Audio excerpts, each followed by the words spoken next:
I'd like to call the meeting to order. For those who care to, please rise for an opening prayer. And salute to the flag. Dr. Moore, would you open us in a word of prayer, please, sir?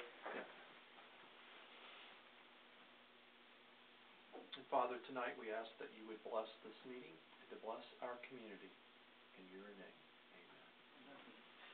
I pledge allegiance to the flag of the United States of America and to the republic for which it stands, one nation, under God, indivisible, with liberty and justice for all.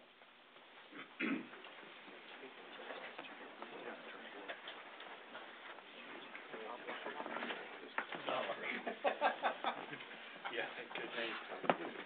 Okay. You were red. How we doing? No, it's doing fine, Councilman from Ward 4.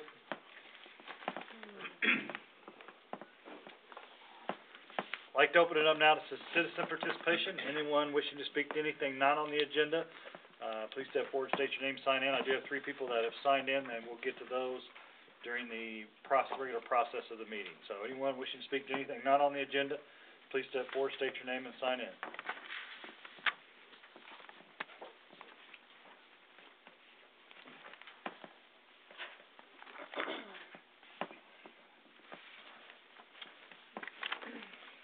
Seeing none, citizen participation closed. Need a motion for approval of consent agenda.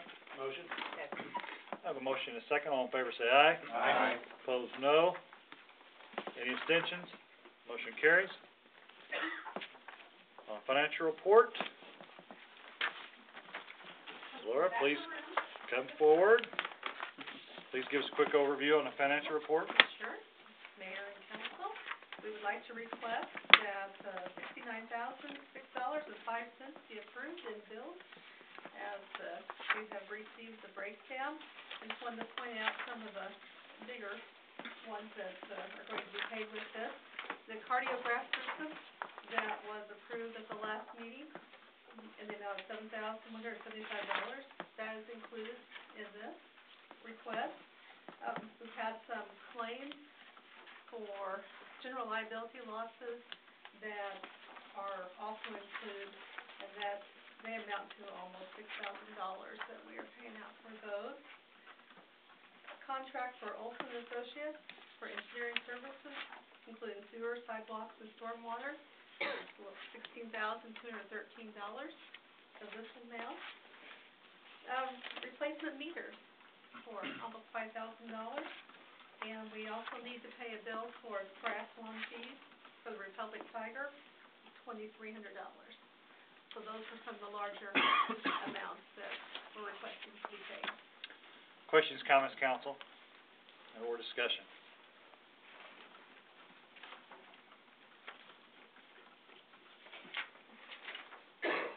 Need a motion to approve the financial report? Motion. Second. Have a motion and a second. All in favor say aye. Aye. Opposed, no. Thank you. Any abstentions? Motion carries. Thank you. Jared, where are you? Sir. Step up forward to the microphone, please. With your agenda. Really put that on I should have read over this. Jared, pull that microphone down, would you? I'll gladly do this, sir. If that's what you, is that what you want me to do? Yes, it is. I actually know it wasn't, but I'm glad you brought it up. Go ahead, Jared. Read future community events, Jared. All right. What's going on over there? Man, I'm getting new shoes here. All right. Future community events, October 25th, November 1st, 8th, and 15th. Arthritis exercise program from 1:30 to 2:30 p.m. It's free to the public and registration is not required. October 27th, November 3rd, 10th, and 17th, once again, arthritis exercise program, 10 to 11 a.m. It's once again free to the public. October 27th, toddler tumbling. This is a little more difficult than it looks. Man. All the more reason. Go ahead. Toddler tumbling, 5:30 to 6:15 p.m. or 6:45 to 7:30 p.m. Pre-registration is required. October 27th and November 17th, senior movie. The 27th is Jane Eyre. That's November 17th has not been decided yet. So. I was really hoping that you would ask me this time what the movies were. I should have done I'd have just thrown one out there. But go ahead. Those are always at 2 p.m. and as always, free coffee and popcorn. October 28th, November, and November 23rd, we have our Schools Out program. It is a great program, by the way. Anytime our public schools are out, you can bring your kids over to our building, and we'll take care of them for the day. It's 7 a.m. to 6 p.m. Pre-registration is required, and that's for ages 6 to 12. October 31st, November 7th, 14th, 21st, and 28th, we have toddler open gym. That's from 10 a.m. to noon. It's only $1. It's a good opportunity for all the toddlers to come up and play with the other toddlers in the area. October 31st is a big day for us over there. We have Treat Yourself in Republic. We have approximately 50-plus businesses that have signed up already. You can go around trick-or-treat area businesses, churches, things like that. Also on October 31st, we have Boogie Bash at the Community Center. It's from 5:30 to 8:30 p.m. That includes a Halloween contest. On November 1st, we have an informative senior coffee break from 2 to 3:15. November 1st, 8th, 15th, 22nd, and 29th, we have toddler tumbling from 9 to 9:45 a.m. Pre-registration is required, and that's for ages 2 to 5. On November 1st, 8th, 15th, 22nd, and 29th, we have Kitty College. That's from 10:30 a.m. to 11:30 a.m. Once again, pre-registration is required, and that's for 4- and 5-year-olds. November 7th is a big day. We have registration for multiple programs: youth boys basketball, grades K through 6, Pee-wee hoops basketball, ages 4 and 5, and our boys winter basketball program. Boys winter basketball tournament, and that's for grades 4, 5, and 6. November 11th, toddler story time, 10:30 to 11:30 a.m. November 15th, once again, another coffee break from 10 to 11:15 for the seniors. And November 19th, parents' night out from 5 to 9 p.m. Pre-registration is required. This is one program which I never have understood why we don't have. They're beating down the doors, but that's $10 from 5 to 9 p.m. for child care for one night while parents can go out and do as they choose. So it's a good program. That's pretty good, I'm impressed. One time only? You did such a good job. Thank you, Jared. Jared, you want to come sit in this chair for a while and do the rest of the meeting, or are you okay? I'm quite all right. Okay. Board commissions and committee reports, Board of Adjustments, November 3rd, capital improvements, November 15th, City Council, October 27th, budget meeting, that's at Fire Station number 1 at 6 o'clock, correct? Correct. And everybody's invited to that, including, council members. You have to kind of be there. We'd like you to be there. And, of course, the public is invited to all the budget meetings. The next budget meeting is November 8th, and that is also at 6 o'clock at Fire Station number 1. Council meeting November 14th and November 28th, and planning and zoning is November 21st. Moving on to old business.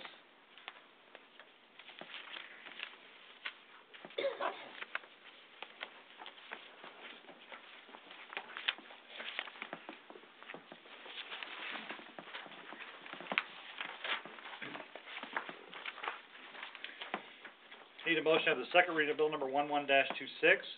No. Second. A motion and a second. All in favor say aye. Aye. Opposed, no. Any abstentions? Motion carries.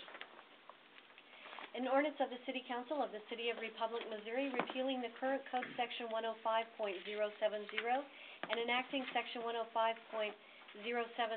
amending the boundaries for City Council wards based on new 2010 United States Decennial Census data. Is a motion to approve second reading of bill number 11-26. Motion. Second. We have a motion and a second. Final approval, sorry. I can leave that as is. Final approval. Mr. Krischke, please give us the overview, sir. And I do believe the map's still up there, right? I didn't look when I walked by it, but Yes. that is the new, ward boundary map, in case anyone is interested in taking one final look at it. Copies were in your packet as well, but, based on our city charter, we needed to adjust the ward boundaries to make sure that they're as equal can be across the 4 different wards. At the end of, or at this last census rather, we, looked at all of the numbers, saw that there was a wide discrepancy in the population between the different wards.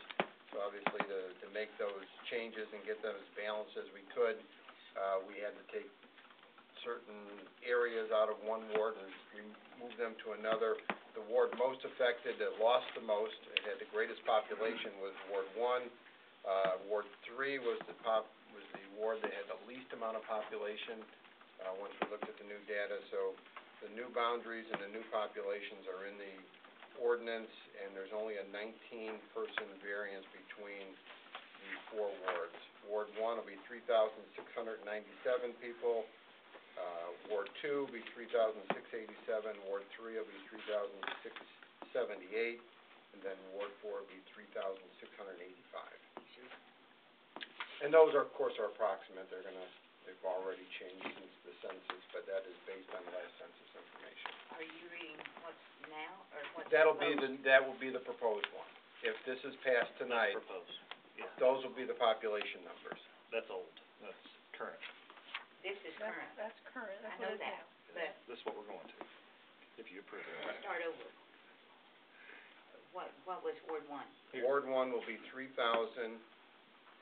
make sure I say it, That's fine. 3,697 population, and maybe I misspoke here, and then Ward 2, 3,687, Ward 3 would be 3,678, and then Ward 4 would be 3,685. Those would be the population of the 4 proposed new wards. And obviously Ward 1, because of their population over 5,500, they needed to have the greatest of change. Questions, comments, discussion, council, for Mr. Krischke? It might also be mentioned that as current, correct me if I'm wrong, it does not, does not affect current council members. Correct. Okay.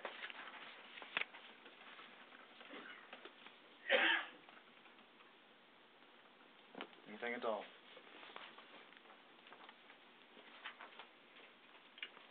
I see none, roll call vote. Councilmember Harrelson? Aye.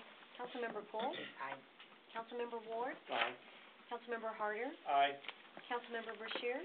Aye. Councilmember Grooms? Aye. Councilmember Wilson? Aye. Councilmember Clayton-Bear? Motion carries 8-0. We do not have any new business tonight. We do have other business to take care of tonight, so if we move on down to that particular section, section 9. Resolution number 11-R-61, a resolution of the City Council of the City of Republic, Missouri, accepting the bidding process and cooperative purchasing terms between In Situ Form Technologies USA Incorporated and the City of Independence, authorizing the city administrator to execute a contractor agreement for the rehabilitation of sanitary sewer infrastructure. Need a motion? Motion. Second. I have a motion and a second. Welcome, Mr. Brock. Please give us the overview, sir. This is a format that we have used for a number of years, utilizing a cooperative purchasing clause with the City of Independence. I believe their current price is based on a bid procedure they performed in 2009. They renewed that price agreement 2010, now 2011. We have set aside this year about $160,000 in our budget for sewer rehabilitation. We have prepared for you a contract with the estimated value of $143,316 and some cents. It's a collection of sewer pipe relining, manhole rehabilitation, which I want to note, this is a new process that we need to add to our work each year, and also closed circuit TV inspection. This contract and exhibit was prepared a little over a week ago from today. In that time, we have been working on next year's budget, working on our end-of-year projections, and one of the things that has come to light is we're projecting that wastewater expenses will probably exceed budget by about $20,000. So what we would like to do with this contract is to amend the scope of work. We had included in here a stretch of sewer on Rogers Street. It was actually, we brought that in from our 2013 or 2012 schedule that we put together. That is a value of about $26,300 some odd cents. And since we still have the opportunity to amend this, the contract and the scope of work, we'd like to kind of offset where we think we're going to end up at the end of the year to try to make up that. If the council probably recalls, we got hit pretty hard in the spring with some big pump repairs out at Shooter Creek. And so it seemed prudent to trim this back, still meet our obligations that we said to DNR that we're going to make on the rehab work, substantially now under what our budget amount is, but just with an eye towards finishing out the year on a good note and starting in 2012 like we'd like to. Council comments, questions, discussion for Mr. Brock? Mr. Harder? Do you have a time frame of when you want to start and when you're gonna finish it? When you're gonna start and when you're gonna finish? They typically come and work the area, the closed circuit inspection, we would expect in early November.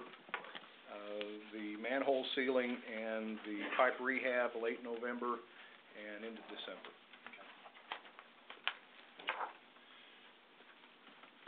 Mr. Grooms?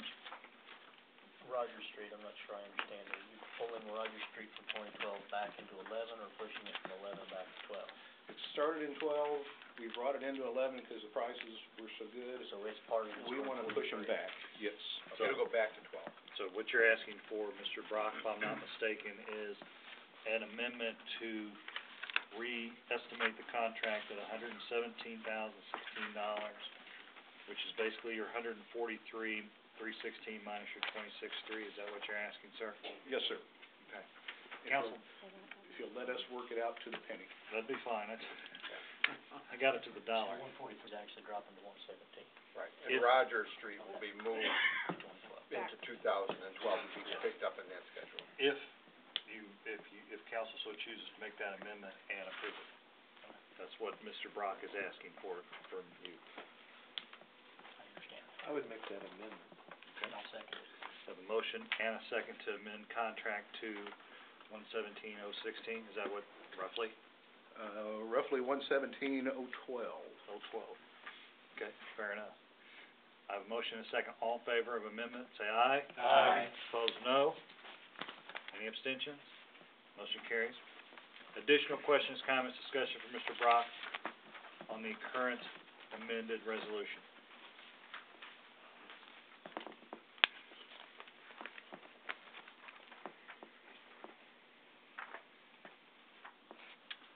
Seeing none, all in favor say aye. Aye. Opposed, no. Any abstentions? Motion carries, 8-0.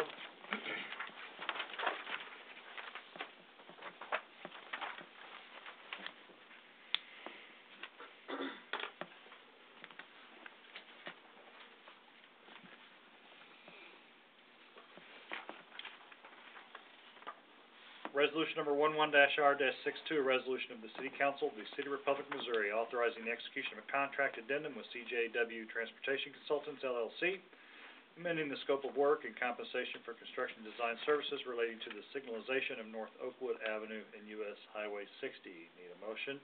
Motion. Second. I have a motion and a second. Welcome, Mr. Brock. Please give us an overview, sir. Shortly after the public meeting in late September, we realized that there was a lot of opposition to closing down the north leg on this intersection.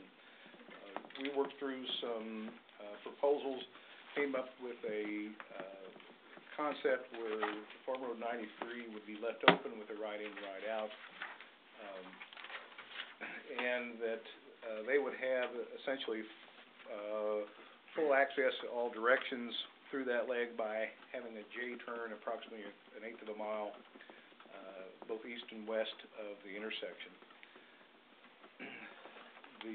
This change shifted a lot of costs in our project budget. Simultaneously, we also have received donation of right-of-way from Bob Biney, Republic Ford. In fact, the paperwork is on the mayor's desk to execute. We dropped estimated $80,000 in land acquisition cost. We picked up additional pavement, additional islands, and additional design costs to make those changes. Put all those modifications together, our overall project budget is approximately the same. The city's share is gonna go up slightly because the way the agreement is structured, we pay the design costs. So the additional design costs the city bears alone. We'll see a little bit of drop in our 50-50 split on the construction side. We worked with CJW. They originally had sent down an estimate, that was just shy of, 20,000 to do additional work. We went through and looked at each of the different phases. One of the issues that came out is they did have, approximately 44 hours that was unanticipated in getting prepared for the public meeting and then working through the conceptual design to the point we are now. So, in some sense, the additional compensation, some of that is for hours that have already been executed. This resolution then would formally change the scope of work on the contract to incorporate the design features that we are now proposing, increases the total compensation by an amount of just shy of $17,000, and that raises their maximum contract price $93,503.55.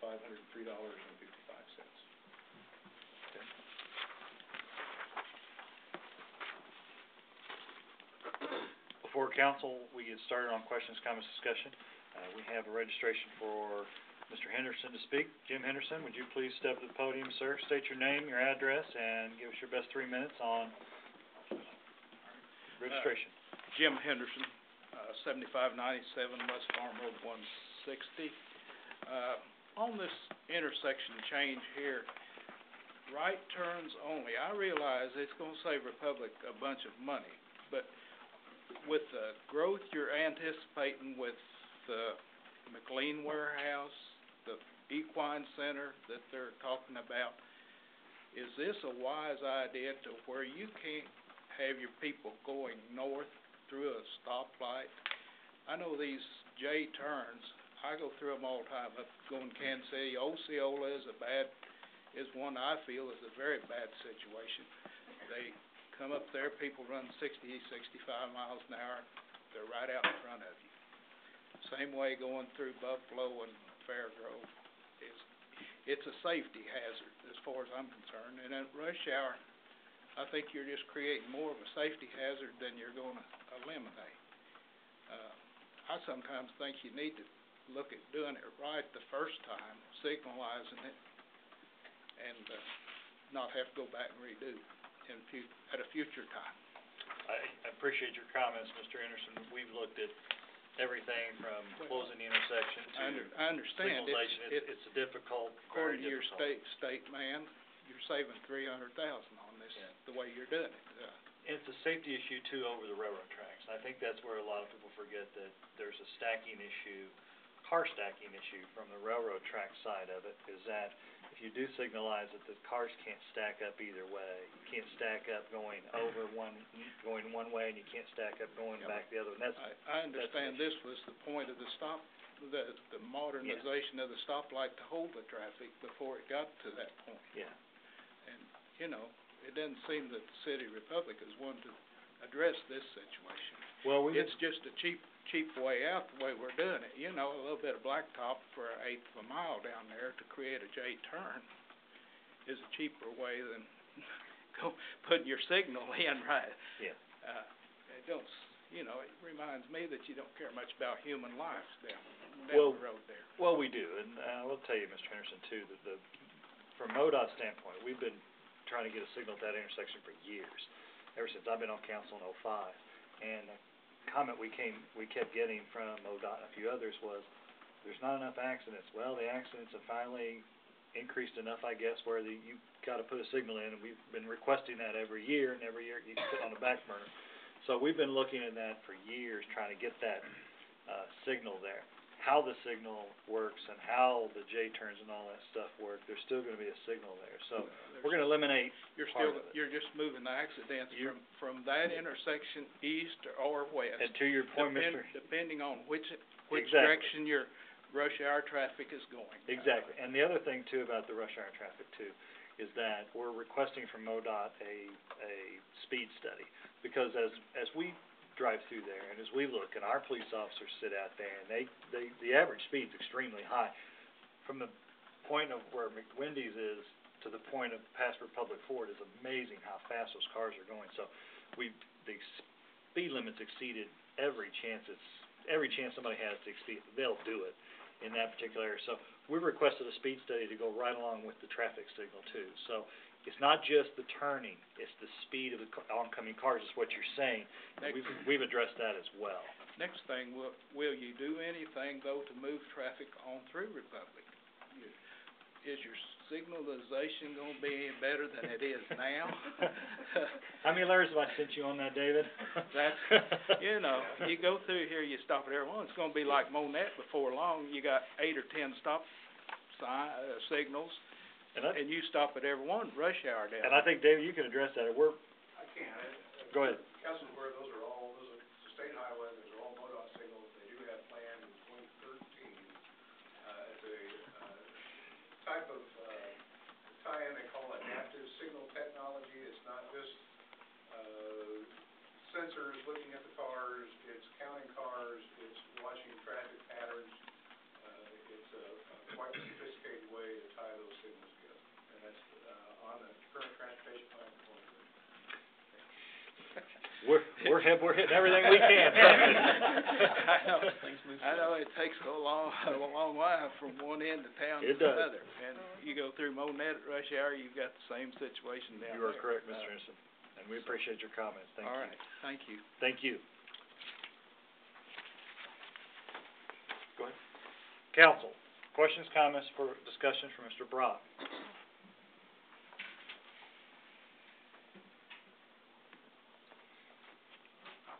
Mr. Quinkenbeer, go ahead. So adopting this money changes, is that the option that we've chosen to go forward with then, for sure? It is. Okay.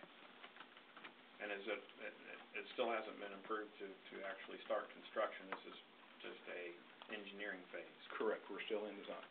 But the city's obligation ends, when we have it designed, then we'll turn it over to MoDOT to bid it out and construct. Okay. Thank you. You're welcome. Mr. Wilson? So they're wanting right at $17,000 to design the J-turns and put in the, what would you call it, the, Medians. yeah, the medians. Median, we have a median right at Farm Road 93, and also we added a median in the center, to keep cars from, or to limit the traffic movement there to left turns, from both legs of 60 and Oakwood. And then there was also the meeting that's already passed that they did some work. Correct, and it really affected almost every phase of the project. The J-turns are well outside of the area that they had already done their field survey work on. The plans for demolition of pavement are pretty straightforward. Now the work on that leg is a lot more detailed, or will require to be a lot more detailed. That answer your question, Mr. Wilson? It just seems expensive. Do you feel it's fair? You're the one working with them. You know, at some point, I go past my point of expertise. I can look at the number of hours, and the Exhibit B, they list for each phase of the project, or each scope of the project, how many man-hours they'll have involved with that. I did a study comparing that to essentially the number of hours before, and the reduction that I achieved was essentially going through and was able to bring out the fact, well, okay, the survey crews have to go out there, so that's kind of allowable. They had some extra hours in the bidding phase that we cut back the number of hours in preliminary design. But I've said I kind of exceed what I feel capable of doing when I say that engineering tech is not going to take X number of hours now to do that. I mean, I know that was able to negotiate down, I'm going to say, what did that work out to be, Jim, you're a snap at these, about 13%? Yeah. Yeah, I mean, we did talk about this at length about, I had the same reaction too when the first price, quote came in at 20,000, and what can we do, and then we started to look at not just the things they were adding to the project, but then they eliminated some of the turn lanes, and at some point we have to trust the engineers that we've hired, and they've been, CJW happens to have a very good relationship with MoDOT. People that I spoke to at MoDOT seemed to be comfortable in the amount that they were coming back with. They didn't think that it was exorbitant. You know, I look at it to be about a little over 100 hours of additional work that they would put in, which would be 2.5 or 3 weeks of additional work. You know, for one person to design all of this. I think David's done a good job getting them from the 20 down to the 16 something. I can't remember. 16, not to 962. But yes, it is. 17,000 for 2 weeks. You need to be an engineer. I picked their own. And they have to take into account the survey work, and then they are, you know, there's of course drainage and a few other things with the easements that they had to take into account. I mean, I discounted a little bit as well, but I think there's probably a lot more than I recognize work-wise that needs to be done. Mr. Grooms? 2 questions. Number one, am I correct in assuming that some of this nearly $17,000 probably involves undoing some things that were already done since changes were made? They do. There's not a great deal of that. As I said, they pretty much had the demo spec for that size, so but you're correct. There's a little bit of lost time there. Number two, you had mentioned that there would be some reductions in our share of the 50/50. Do you have a ballpark idea of what that would be and how much that would offset this? It's not gonna offset it entirely. And to be honest, we did an awful lot of work for MoDOT. We did. I mean, I didn't review the remainder of the project numbers, and so I hesitate to say that. It's not gonna be a substantial amount. Let's see if we might be able to work through this real quick. Construction was estimated about $900,000, I think. 949, I think, was the final construction amount. Until they go out and bid the project, there's no way of knowing for certain how much we're going to save, but certainly MoDOT's initial concern was with the change in design and adding the J-turns in there, that we were actually going to be greater than the 949, and one of their requirements and stipulations was this needed to be within budget, otherwise, you know, it was in jeopardy of not happening. And thankfully, we were able to get the Biney Group to donate that property, and that seemed to make the bigger difference. But the numbers that I remember seeing were just a couple $1,000 less than the 949. It could be we saved more if the bidding comes in, you know, to our advantage, but I wouldn't expect to see more than a couple $1,000 savings.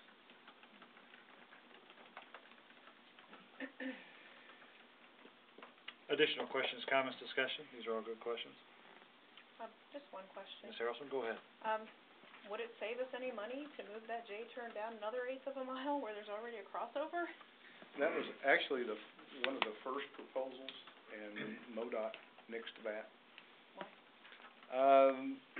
They wanted it closer to the intersection, and we also start to get down there where you've got turning movements in and out of Macadoodles.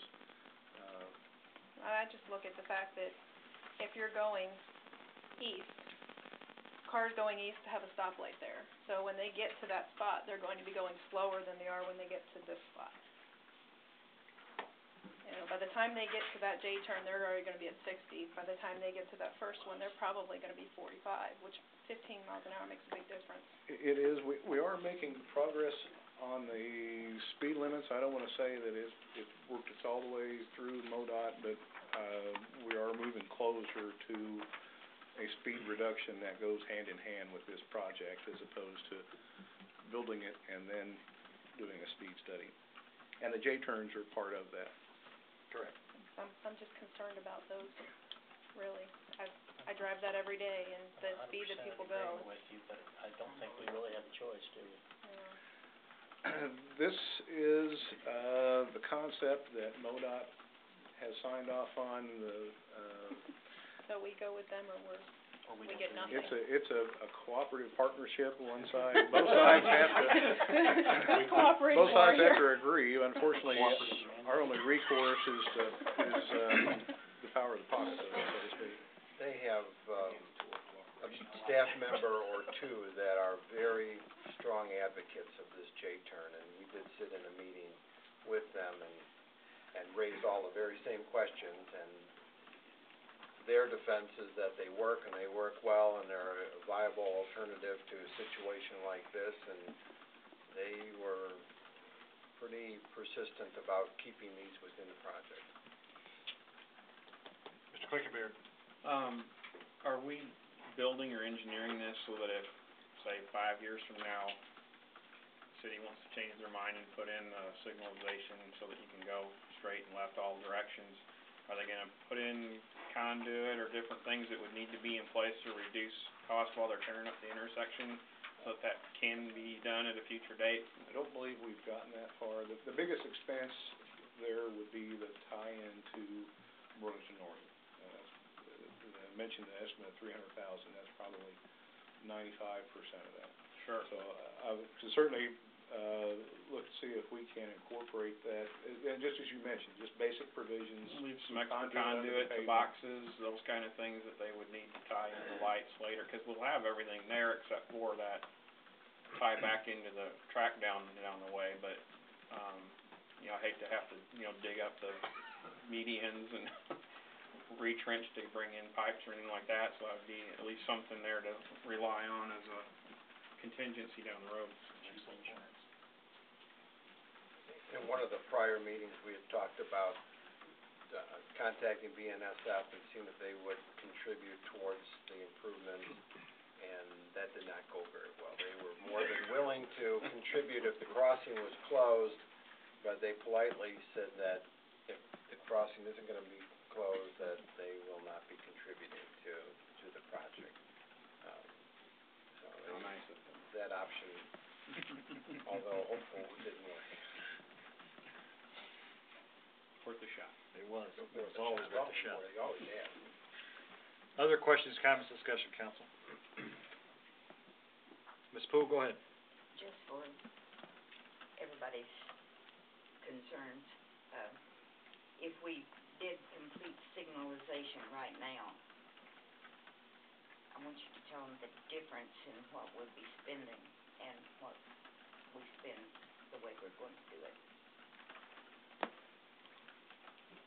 Our current cost share is probably in the neighborhood, as Jim mentioned, total project cost $950,000, so the city share is just a little over half of that. It puts us at 500. The estimate just for the signal to tie in the railroad was $300,000 to $500,000, so we take if we choose the low end on that, $300,000, our share of the construction cost would go up by an additional signal arm, electronics for that, so that would all fall in the 50-50 share, so we're certainly talking a couple $100,000, maybe $250,000 on the city's part. Thing to keep in mind though is that was not an option that MoDOT was willing to entertain. That They would bear 50%, the same share. And they're the new management over at the regional office here, one of their goals is project cost is the project cost, and it could have jeopardized the project with the addition of that extra $100,000 to $200,000 on their end. It could have jeopardized their budget and being able to provide funds to us. I just don't want us to get blamed for something we didn't do. I mean, something that people are saying, well, our fault that it's not being completely, signal to completely take care of it at the time. And I'm hearing that, so I just wanna make sure that that's out so that we know why we're doing it. That's correct. Mr. Harder? I know there's been a lot of research done on this, a lot of legwork done by everybody. It's still back in the back of my head, this is Republic, Missouri. MoDOT may say that J-turns are the thing that we need to do. And I don't know what the answer is. I have to agree with Jeff, that we need to look at the future too, what's gonna happen if this doesn't work. 'Cause I have my doubts that it's gonna work. I have to agree with the gentleman who spoke earlier. I just don't think this is gonna work. I just wanna know what our options are for that, because it's gonna come up. Not only that, we're gonna be shut down for, I don't know how long to do the construction anyway. They can do the construction tonight, or do you have any idea? They'll probably, shift through different phases, and I no doubt there will be periods where the work will occur overnight. There's minimum traffic. But I think we need to have, I don't wanna say an out, but at least a plan for the future, because, again, from what everybody's heard, whether it's citizenry, council, I think we just see this being a big nightmare. MoDOT may think this is the greatest thing since sliced bread, but I don't think it's gonna be a Republic. I've seen traffic get messed up in Republic all my life, and it's not done any better. I'd like to see something better happen. Well, to your point, Mr. Harder. And I agree that we're very limited on our options. And to your point, you are correct. However, you know, traffic circles and diamond interchanges and some of that stuff, Yeah. you know, is different comparatively. J-turns are definitely different. If you drive them all the time, they're different. However, you know, you are correct. We are limited. But I think go ahead. One thing that we definitely need to do is get on board with Public Monitor, and maybe have training lessons through the monitor or something to let people know how to drive J-turns. Yeah. I see more accidents happen on J-turns than what we're getting now, you know. Yeah, and the other thing too is that, you know, when we talk about traffic counts on the J-turns, we're not talking about a lot of traffic. I kinda go back to the 174, interchange where we had the sweep. Remember the old sweep? And people thought, well, there's a lot of cars going on. In reality, I think it was around 300 a day compared to the 27,000 cars that went through the intersection right in front of it. So, you know, we think about that it's the problem, but yet it may not be that many cars utilizing that particular area.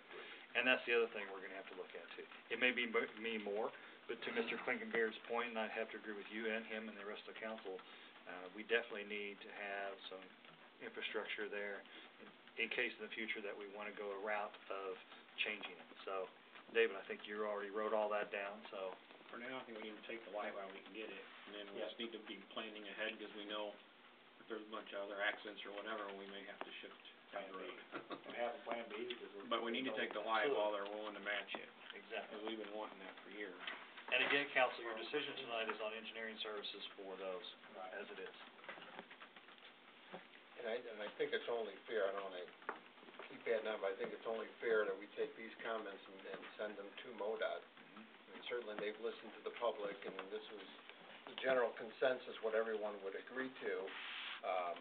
But we can take all of this and bring it back to MoDOT and say, here's the concerns. You know, once we turn it over to them, it'll ultimately be their decision then, but I think we'll outline them all and put them all in writing and give them to MoDOT and see what kind of response we get. Fair enough. Additional questions, comments, discussion, council, for Mr. Brock or Mr. Christie?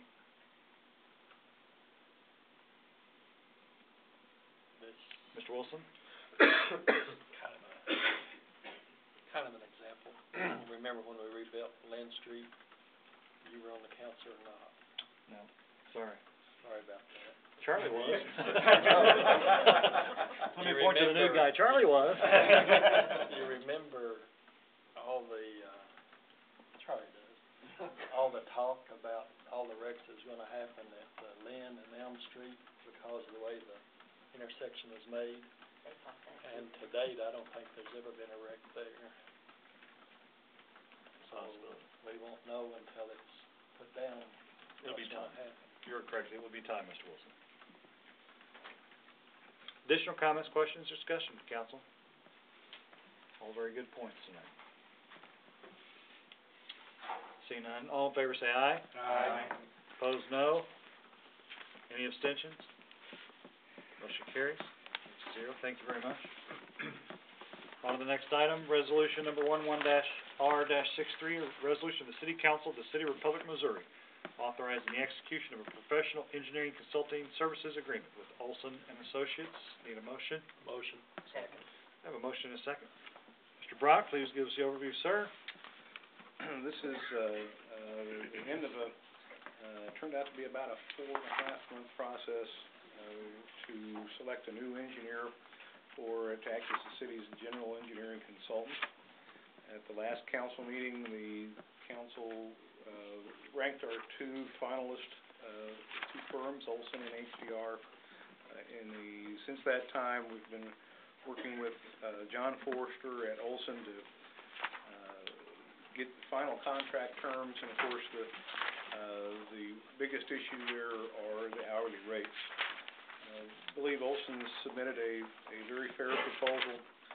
They are, renewing the 10% discount on the first, 10 hours, this contract, 10 hours of consultation directly to the city. That would not cover, billbacks or, other projects. Their rate increase for the positions is very close to what we would see if there were a 4% rate of inflation from 2008 to present. During that contract term, there was no change in rates. We do have in the contract format an escalation clause.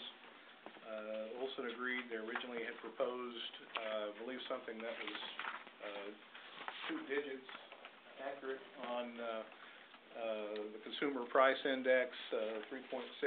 They agreed to back that down to flat 3%. So we feel like we were able to negotiate a good set of rates for the upcoming 3-year term. Questions, comments, discussion, council?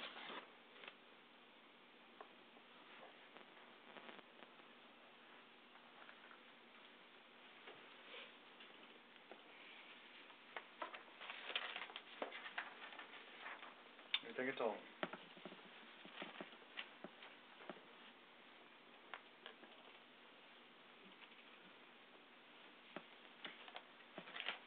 Seeing none, all in favor say aye. Aye. Opposed, no. Any abstentions? Motion carries 8-0. Thank you, David Brock. Next item, resolution number R-11-R-64, resolution of the City Council of the City of Republic, Missouri, approving an extension of the approval of the Westwood Subdivision Phase 3 preliminary plat located at the 2400 block of West Farm Road 174 in the City of Republic, Missouri. Motion? Need a motion? Motion. Second. Have a motion and a second.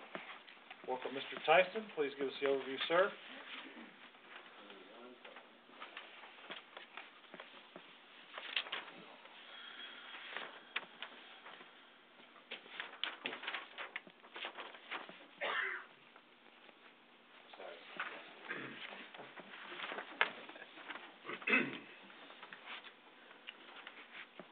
Okay, this resolution,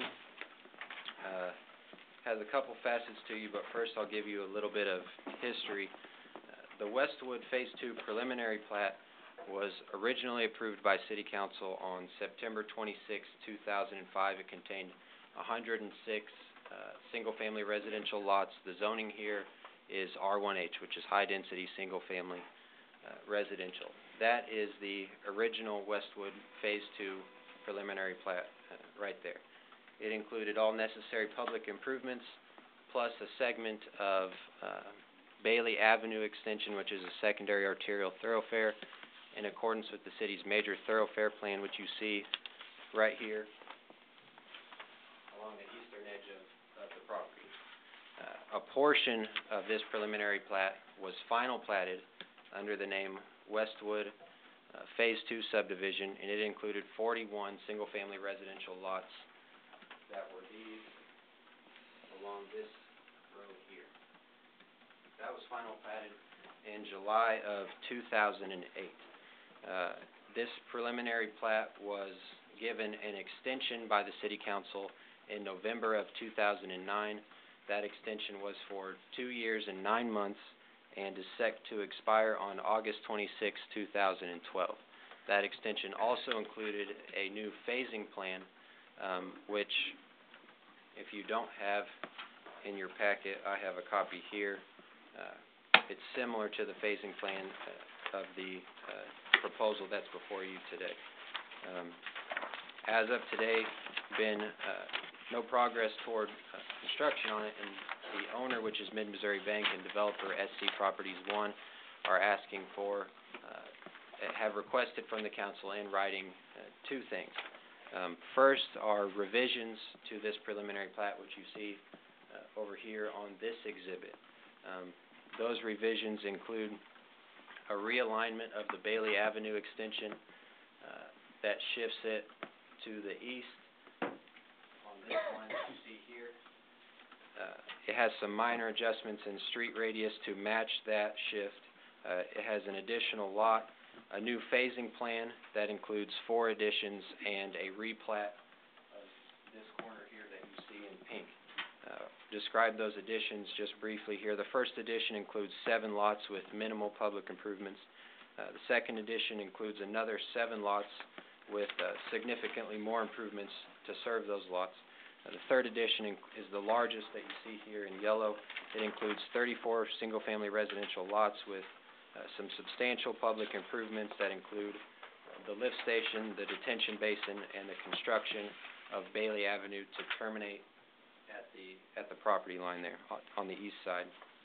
The fourth addition that you see there in orange, 18 lots with the public improvements necessary to serve those lots. These revisions have been reviewed by staff and they are in compliance with the subdivision regulations. We have reviewed the Bailey Avenue realignment with city staff has and Greene County, and we have discussed it together. It is an acceptable realignment in both Greene County and our opinion, and also preferable to the alignment that would have resulted from what you see here on the original Phase 2 plan. The reason for that is this, where it terminated here on the northern end, it would, based on what was happening up here near Alpine Village, a proposed subdivision, which today's not yet filed, but it was proposed. It included also a portion of Bailey Avenue to connect to 60. It would have resulted in 2 tight radius curves, back to back, kind of like an S curve. Both the Greene County traffic engineers and the city believe that this is a better approach given the speed that secondary arterial is going to have once it's fully developed. So that's the first part of what the request is the revisions to the preliminary plat. The second part is approval of the extension of the approval of that preliminary plat as revised.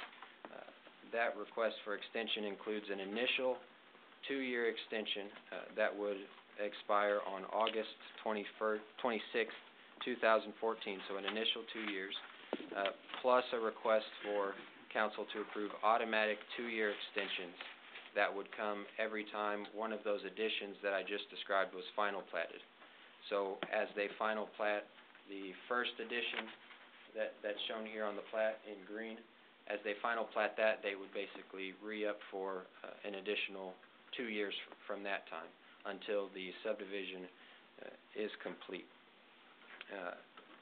The resolution that you have before you has been written to match the request submitted to us in writing by the applicant. So if council takes a look at that, it will match the request. So if there's any changes that council desires to make at their discretion, you'll have to make those formal amendments by motion and second and a vote. The Planning and Zoning Commission recommended approval of this resolution as it's presented to you this evening. And I've asked Ron if he would briefly kind of outline, since there's some council discretion here and a lot of things going on, kind of outline some council's options for approving the resolution. Basically, 4 options that I can think of that you have. First is approve the extension amendment as presented to Planning and Zoning and as approved by Planning and Zoning. Second option would be to deny both the extension and the amendment of the preliminary plat. Third option is to approve the extension but deny the amendment to the preliminary plat, thereby leaving the existing preliminary plat in place. Or if for some reason further information was needed, you could table it. So those are basically the four options that you can look at tonight as how to handle this. To be clear, to approve the resolution as it's written, as it's been presented to you, and as the Planning and Zoning Commission has recommended that it be approved, we'll approve this preliminary plat here that you see is titled as Westwood Phase 3 with those extensions as I just described them to you. Council, before we get to questions, because you're gonna have a bunch of them, okay? Mr. Tyson, do you have any more overviews before we move on to the next section of this? Okay, thank you. Okay, council, before we get to yours, I have two citizens that have signed up to speak tonight. Pick them in order. Mr. Glenn Stevens, is that right? Mr. Glenn Stevens, please approach the microphone. You wish to speak in favor of this, please give us your name, address, and your best 3 minutes, sir. Glenn Stevens, 2003 South Stewart, Springfield, Missouri. I also own B Self-Storage by the Fire Department in Pinnegers. I am the developer that has worked on this now for 2 years. The realignment allows us a better way to complete this project, and we've not substantially changed the number of lots that the preliminary plat has, which we've only gone from 65 to 66 de minimis. And the phasing request is our approach to try to match the marketplace now. For most of us, we're aware that single-family housing in general and new construction in particular has been very hard hit since '08. We've done basically 4 phases to do the first 2 phases that will not require a substantial amount of infrastructure and would match where the market is now, i.e. a starter home priced more or less the same as we've already had in what's called Westwood Phase 2. Since we started marketing that for the bank, there were no homes there except 2 that were built before the foreclosure by the bank. After straightening some minor problems out with the benefit of Mr. Wilson's firm, we've now sold 29 homes out of those 39 that were available. So, been very good market absorption, well received in the marketplace, 3 good builders. We anticipate rolling forward in that same sort of direction with where we need to be in the market. One last point. The reason we're asking for longer extension periods than you would normally see, they match this 7-lot, 7-lot, 34-lot, 18-lot. Most of you who are not in real estate day to day, this looks like, hey, there's just a ton of homes being built. Most of those lots, I would submit, are lots like Westwood, where infrastructure was completed, then the bank foreclosed. This project, as we're proposing, in many ways will represent the first subdivision with brand new infrastructure. And the third phase, where we do a lift station, which Mr. Wilson will address, the Bailey entrance, and the water detention is about a $900,000 number. That's a lot of money. So what we're trying to do is get this jump started to continue what we're doing in Westwood Phase 2, and that's why the first 2 additions are smaller. And then we get to the larger 34-lot subdivision that will require roughly 80% of the total infrastructure. And I think the market is looking for this type of subdivision and price point. We would like to give it to the market. The bank has been most cooperative in working with me, and we look for a very successful project. Thank you, Mr. Mayor, Mr. City Administrator, council members. Thank you, Mr. Stevens. Mr. Rick Wilson. Thank you, Mayor. My name is Rick Wilson, 2002 South Stewart, Springfield. we are the surveyors and the design engineers for this project. I believe that this project today meets your criteria and all of your subdivision requirements. It has been by far more difficult to redesign the subdivision than it would have been if had it been bare ground and would have been able to start from scratch. But I think we've accomplished it. The alignment of Bailey was proposed by Dan Smith, the Greene County Traffic Commissioner, or Highway Commissioner, as we were working with Shirley Smith on Chalet City West Phase 2. She was wanting to replat that property. As part of that replatting, Bailey Avenue came into discussion. So this alignment came from Greene County. It's not something that we created for Westwood. Westwood happened to fall at the south end of this realignment. We came and talked with Mr. Brock. He agreed with the theory of realignment to better convey the traffic from Farm Road 174 to Highway 60. We proceeded from there.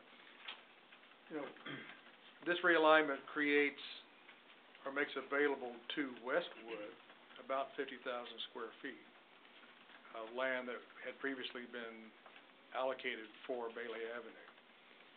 Most of that, with the exception of the one lot that we did gain, has been used to enhance the lots that were very, very small. I mean, they're high density lots, so they were small. Most of the lots have been enhanced in these future phases. Took a little bit of street realignment. Basically, we're back to you to say, this is the new improved version. It meets your regulations, and I'd be happy to answer any questions. Thank you, Mr. Wilson. I'm sure council has questions. We're going to bring Mr. Tyson back up. Thank you, sir. Mr. Tyson, please step forward to the microphone, please. Okay, council, before we get started, Mr. Garrett and Tyson, would you just reiterate one more thing, exactly what they're looking at to vote on tonight? It will be, the resolution that you have before you will approve this preliminary plat here with the extensions that have been requested by the applicant. So, and one thing, just as a clarification,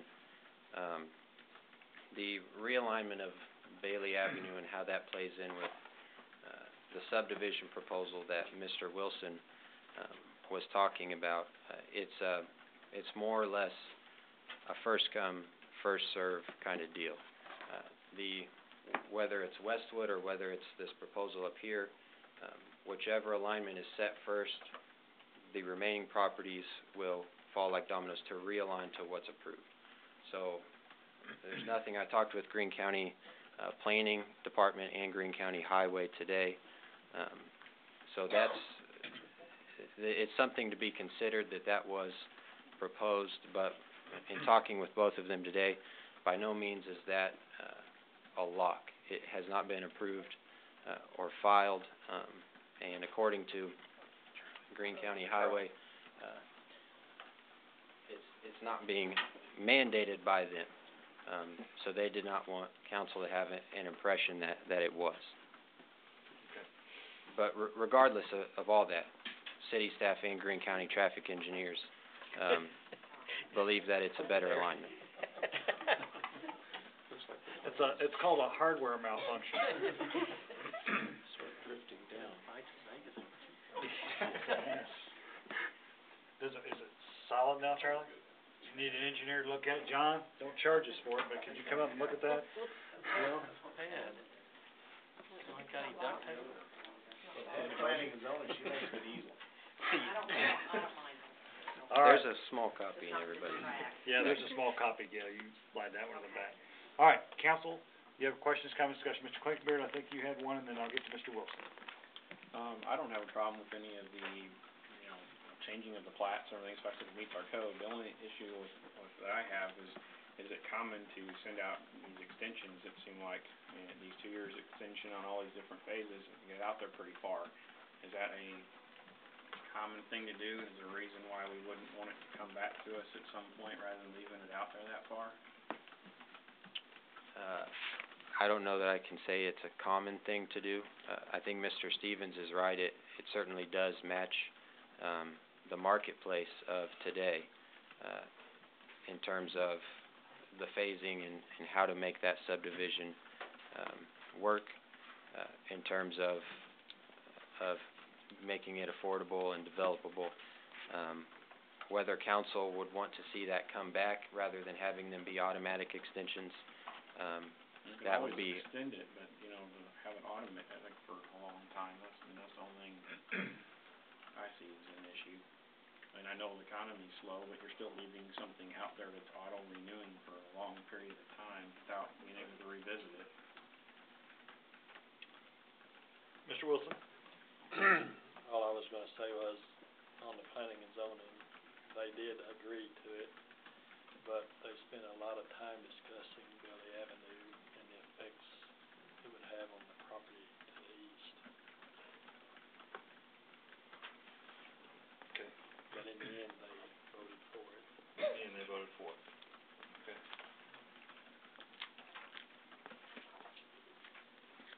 Mr. Grooms, I actually... You insist.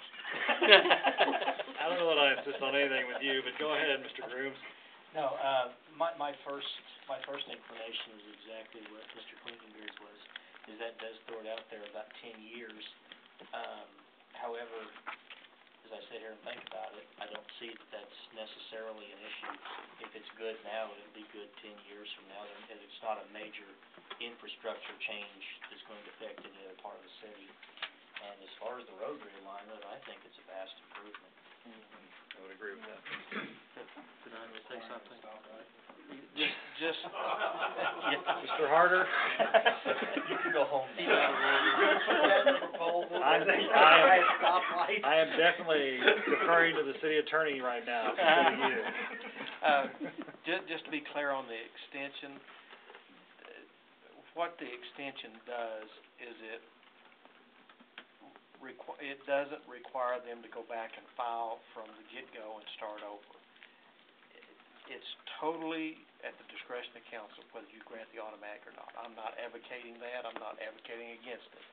It's totally up to you to decide that. But if you were to allow the automatic extensions, each one of those final plats cannot be approved unless that final plat is substantially in compliance with the preliminary plat.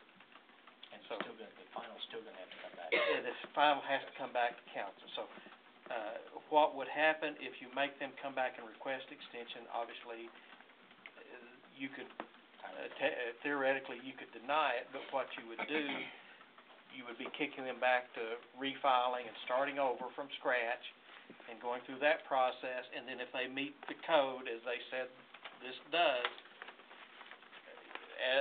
under the law that we've talked about in the past, if the plat meets the code requirements, then ministerially or as an administrative duty, you would approve it. So it's kind of one of those things, you know, what do you want to do? Do you want to look at it just so you can say, yes, we're going to extend it, or do you want to go ahead and do the automatic extension? It's really good both ways. Okay. Mr. Wilson? Okay, question. If they don't complete a plat in the 2-year time period, they don't get an extension, right? Exactly. They've got to, the trigger is they've got to get a final plat approved within 2 years. They have to keep making their progress. In a way, that keeps them moving along if they want to get that automatic. There is a spur in place. Yeah, that gets, Did I they answer want your to get the question? automatic Yes. renewal. Okay. Can I get something on the Bailey Street too? I mean, and I don't know if anybody wants to know, but Bailey, if you look at our long-term transportation plan, it shows Bailey at Route 60, which is just slightly east of Alpine Village, you know, going southbound, and making that curve through a number of different properties. This would take it to, I believe, 174, Farm Road 174. Eventually, it's shown on our traffic plan, or our transportation plan, to travel through what is now Rankin Acres and then connect with Bailey right there at Hines Street. So it is primarily a new roadway. This would be one small section in the middle of that, and it would have an impact on properties, whether it's in Rankin Acres, whether it's up by Alpine Village, whether it's the adjoining property here. So even though this one stretch would be built, you know, we're still a long ways. If it makes a difference, we're still a long ways from making that ultimate connection to the existing Bailey by Hines Street. That's correct. Other questions, comments, discussion, council? Mr. Grooms? One last thing on the extensions, not that it could possibly happen since our subdivision ordinances are all already perfect. If they were to change in the future, what mechanism is there to ensure that any future phases comply with those changes?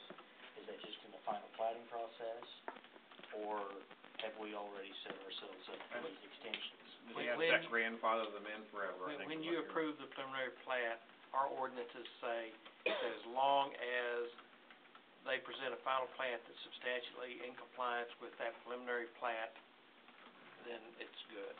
So it could be, basically not in compliance with future ordinances. Right. And those future ordinances are put in place, and the preliminary plat then comes up, they have to be conforming, correct? If the preliminary plat's I understand. potentially to be approved now But if the for final the plat next 10 comes, years. but the final plat comes forward and those have changed, in the preliminary plat, do they have to change it, I think is what Mr. Groom's question is. They conform to the preliminary, No, not to the ordinance. and maybe that is one of the things you consider in whether or not you grant the automatic renewal, is if you think there is gonna be a major change, then you might not want to grant one of those extensions. So that then they have to go back and comply with whatever the code is at that point in time. Is it possible for council to amend this to include an updated final plat that matches the preliminary plat with the new codes or proposed? You're being speculative there, so I don't think it would be proper. Throwing it out, because I knew that's gonna be on his mind in about 30 seconds. Actually, what was on my mind is it possible to have a clause in there that ends the automatic renewal if there are major changes to the ordinances? Depends on how you're gonna define major. I think you either gotta do it. Mr. Ward, go ahead. I like what I see. I do too. I don't wanna start speculating about 5 or 6 or 10 years from now and the major changes we're gonna be making as a city. So anybody that wants to come into our city and build houses for people that are selling, I'm for them. Sure, and it's not like it's a 300 home subdivision, it's like 60 lots, so it's not that it's gonna affect a lot of surface area. Just start a lot. Quit. From our ward, come on. Man, I'm telling you. I got 5 on this side of the table, but anyway. Forfeit. Other questions, comments, discussion, council? Additional?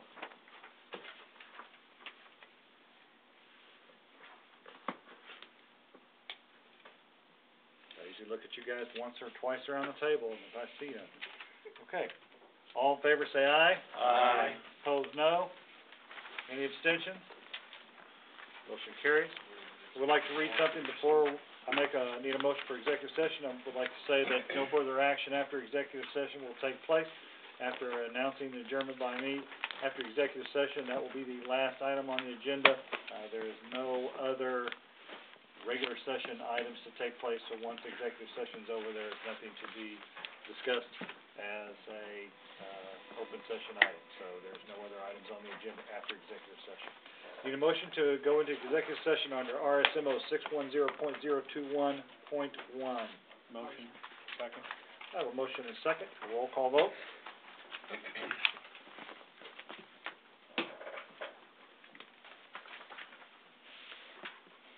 Councilmember Harrelson? Aye. Councilmember Poole? Aye. Councilmember Ward? Aye. Councilmember Harder? Aye. Councilmember Brashear? Aye. Councilmember Groom? Aye. Councilmember Wilson? Aye. Councilmember Kirkendall? Motion carries 8-0. Like to take a 5-minute recess. We are adjourned. The Cardinals are up 2-1, and the